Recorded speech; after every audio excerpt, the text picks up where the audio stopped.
football and wrestling fall under the high-risk category, as well as band and choir. So I just got done fueling the car here, and it turns out that the price for 7 gallons of gas is nearly $24.50. Take a look behind me. I'm going to show you some of the displays that are down here. So this is the big mechanical tree that got knocked down from the windstorm, and volunteers right now are using a forklift to carry that mechanical tree away. Investigators say that the fire started at the back of the building above the casino bar. Now you can't see it, but there is heavy smoke damage inside that building as well. You can hear it. It's really loud. There's some fireworks already going on right now, and to be honest with you, it kind of feels like the 4th of July here on New Year's Eve. You can see this bullet hole right here in this house. I spoke to a couple witnesses earlier today, and then if you follow me and come over here, right around the corner of this wall is where people can check out after they get their vaccine. This year, the theater is celebrating its 101-year anniversary on Sunday. Valentine's Day is one of the busiest times of the year for flower shops. If you're planning on getting the perfect flowers for your loved one,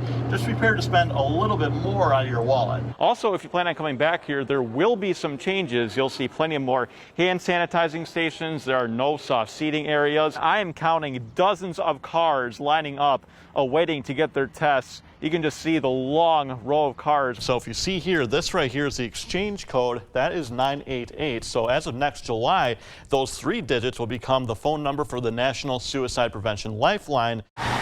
There are dozens of Quick Trip stores in the Coulee region and hundreds throughout Wisconsin. But for this Unalaska woman, her stop at this Quick Trip in Holmen is just another day at the office. I'm Cassandra Berger, KT girl. Why is she known as the Quick Trip girl? Because I'm obsessed with Quick Trip. The moment she walks in, would anybody want to be interviewed today? She chats it up with some of the store's employees. What do you love about working here? I love the atmosphere in our store. So what is like your main job, or do you? My main job is up front doing registers. And even the guests. What did she say? Yeah.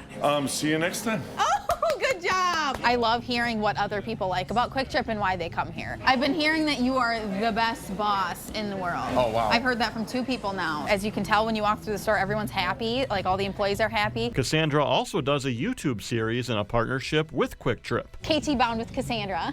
Watch it. Documenting her experience. What's your favorite thing to get here for a snack? Okay, always the cheesy breadsticks. Let's be real on that. At every store in Wisconsin this year. I've already accomplished my goal. Cassandra has not been to 1, not 2, not 3, but more than 450 Quick Trips throughout Wisconsin this year. This was my last store of like Wisconsin. No way. Yeah. Are you serious? 457 to be exact. That's like, we're representing the state. I know, right? Big deal. I go big. Cassandra says she's traveled to stores as far north as Superior and as far east as Green Bay. I think this year I put on like 10,000 miles almost, which is crazy. But I haven't gotten a speeding ticket. And so I would say that's been a success. There could be a new challenge for her because there's more stores outside of the state. I know.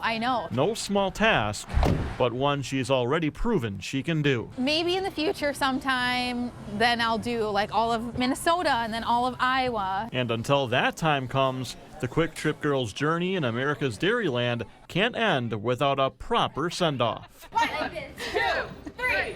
See you next time. I love it. Thanks you guys so much. It was great to meet all of you, and I'll see you around. Tyler Jobe, News 8 Now. See ya. Holmen. Flash flooding doesn't last long, but it can get frustrating when the high waters make a splash under your car and creep into your yard. Just ask Barbara Koyman, who is standing in water ankle high where she lives on 20th and Cass. We've seen it happen a lot over every summer pretty much. She says water flooded her front steps and into her garage. Some of that wasn't even from the heavy rain. When people, especially people in big trucks, hire vehicles, it's no problem for them to drive through, so they create this huge wake that splashes up and into our garages and makes things wet and damp and moldy in there. But that's not where the big problem lies. The amount of rain we get hasn't changed as much, but the intensity of it has. Utility manager Bernie Len says many of the underground storm pipes are at least 50 years old. They're mainly used to drain steady and moderate rain. The pipes just simply aren't designed to handle that new high-intensity rain. On top of that, A lot of development has occurred in La Crosse. You take a single family home and develop it into an apartment, add a parking lot.